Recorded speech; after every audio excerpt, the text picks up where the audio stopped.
Hai, saya Delwi. Di video ini saya akan berbagi informasi kesehatan mengenai bagaimana sih merencanakan kehamilan yang sehat. Yuk, simak videonya. Dalam melakukan peran sebagai pasangan, suami dan istri haruslah memiliki kesehatan lahir dan batin yang baik, termasuk kesehatan reproduksi yang baik. Kesehatan reproduksi adalah suatu keadaan yang menunjukkan kondisi kesehatan fisik, mental, dan sosial seseorang dihubungkan dengan fungsi dan proses reproduksinya, termasuk di dalamnya tidak memiliki penyakit atau kelainan yang mempengaruhi kegiatan reproduksi tersebut. Nah, salah satu proses reproduksi adalah kehamilan. Kehamilan merupakan anugerah Tuhan yang harus direncanakan dan dipersiapkan dengan baik.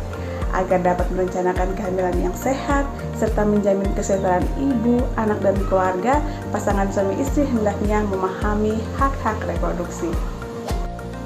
Apa saja sih hak reproduksi suami dan istri? Yang pertama, kedua pasangan, baik suami dan istri, memiliki hak yang sama dalam memutuskan kapan akan mempunyai anak, berapa jumlah anak, dan jarak kehamilan. Yang berikut, mendapatkan informasi yang lengkap tentang kesehatan reproduksi serta efek samping obat-obatan, alat, dan tindakan medis yang digunakan untuk mengatasi masalah kesehatan reproduksi dan seksual.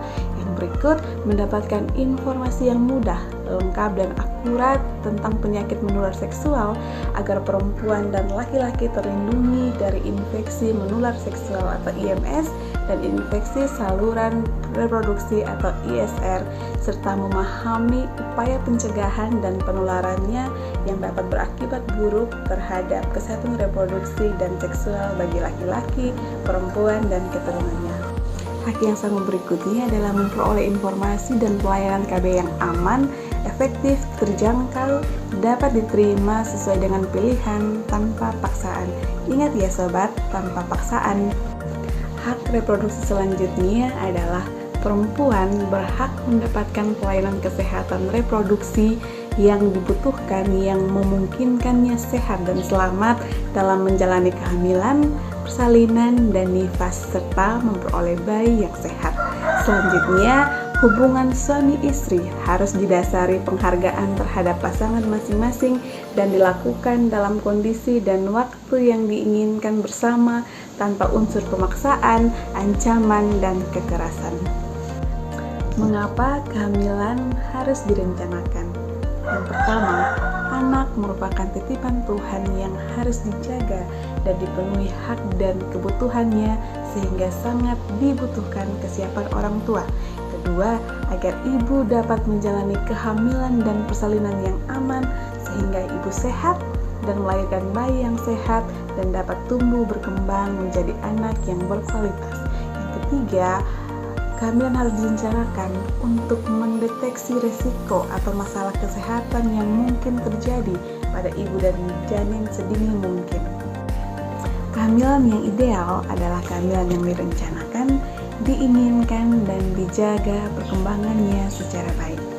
Kehamilan yang tidak diinginkan dapat berdampak negatif pada kondisi ibu dan anak karena dapat terjadi pengabaian kesehatan ibu dan anak saat proses kehamilan, persalinan, dan nifas. Potensi pengguguran kandungan yang tidak aman pun dapat terjadi, melahirkan anak yang tidak sehat hingga pengabaian terhadap hak-hak anak. Kehamilan tidak diinginkan biasanya terjadi pada kondisi pasangan yang tidak menggunakan kontrasepsi padahal tidak ingin hamil, kemudian pasangan yang telah menggunakan kontrasepsi namun mengalami kegagalan, ataupun akibat dari hubungan seks pranikah. Sobat, sebelum merencanakan kehamilan, hal-hal apa saja sih yang harus diperhatikan? Yang pertama, kesehatan fisik dan mental dalam kondisi layak untuk hamil. Kesehatan fisik dan mental dalam kondisi layak untuk hamil yang bagaimana? Yang pertama, dilihat dari umur. Ideal umur untuk hamil itu di usia 20 hingga 35 tahun. Jika usia masih kurang dari 20 tahun, tunda dulu kehamilan. Dan jika di atas 35 tahun, dianjurkan untuk tidak hamil lagi ya sobat.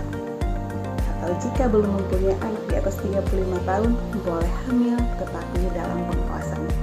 Kondisi layak hamil yang kedua adalah dilihat dari jumlah anak. Jumlah anak idealnya kurang dari 3 orang sudah 3 atau lebih dari 3 dianjurkan untuk tidak hamil lagi. Yang ketiga, jarak kehamilan.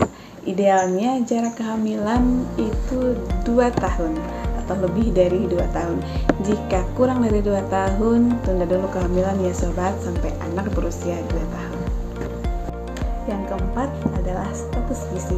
Status gizi bisa kita lihat dari kita menghitung indeks massa tubuh kita dan lingkar lengan atas kita. Indeks massa tubuh yang normal itu di angka 18,5 sampai 24,9 dan lingkar lengan atas kita di atas 23,5 cm. Sobat dapat menghitung indeks massa tubuh sendiri dengan rumus ini. Setelah menghitung status gizi bisa langsung dilihat di tabel ini. Kondisi layak hamil yang kelima adalah tidak ada riwayat kehamilan dengan penyulit atau komplikasi sebelumnya.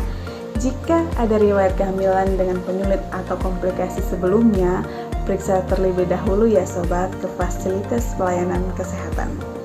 Yang keenam, kondisi kesehatan. Idealnya tidak mempunyai masalah kesehatan. Jika mempunyai masalah kesehatan, tunda dulu kehamilan ya sobat dan akan dianjurkan untuk ditata laksana sampai sembuh atau terkontrol. Kondisi kesehatan yang harus diperhatikan antara lain kadar hemoglobin, penyakit menular seperti HIV, sifilis, hepatitis, TB, malaria, kecacingan, dan lain-lain. Kemudian ada penyakit tidak menular seperti diabetes mellitus, hipertensi, jantung, autoimun, kanker, stroke, dan lain-lain. Yang berikut adalah kesehatan jiwa dan ada juga penyakit genetik seperti thalassemia dan hemofilia. Berikutnya, hal yang harus diperhatikan sebelum merencanakan kehamilan adalah mudah mencapai fasilitas pelayanan kesehatan dan mendapatkan pelayanan kesehatan yang berkualitas. Kesiapan keuangan, terpenuhinya kebutuhan dasar, memiliki jaminan kesehatan dan kebutuhan transportasi ke fasilitas pelayanan kesehatan. Yang berikut, adanya dukungan suami, keluarga, dan lingkungan masyarakat. Dalam merencanakan kehamilan, kita pun harus menjaga asupan gizi dan berat badan ya sobat. Bagaimana caranya? Yang pertama, mengonsumsi pangan beraneka ragam. Untuk mendapatkan masukan gizi yang seimbang ke dalam tubuh, perlu mengonsumsi 5 kelompok pangan yang beraneka ragam setiap hari atau setiap kali makan, yaitu makanan pokok, lauk pauk, sayuran, buah-buahan, dan minuman. Proporsinya dalam setiap kali makan dapat digambarkan dalam isi piringku, yaitu sepertiga piring berisi makanan pokok, sepertiga piring berisi sayuran, sepertiga piring berisi lauk pauk dan buah-buahan dalam proporsi yang sama.